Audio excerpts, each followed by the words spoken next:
Hi friends, I'm Tilak. You're watching TechMate Unique, and today we're going to see how to draw a border gird on your Microsoft Excel web on the computer. And if you are new to this channel, make sure to click on subscribe button below. We just move on to the video. So how to draw a border gird on your Microsoft Excel web on your computer, just going to show this video. So first of all, you just need to click on this option, in font option called border. Click on this, and here just change this to border. Select the draw border gird. Click on this. Now you just select the cell and drag it. You can see it's automatically create the borders like this.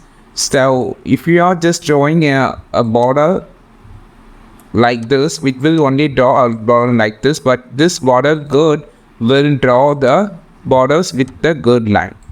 So this is how you just create the border gird on your Microsoft Excel web on your computer. I think this video helped you a lot. Like this video, share this video, subscribe this channel. We will meet on next video with the super valuable content. This is Tilak signing off from TechMate Unique. Have a wonderful day.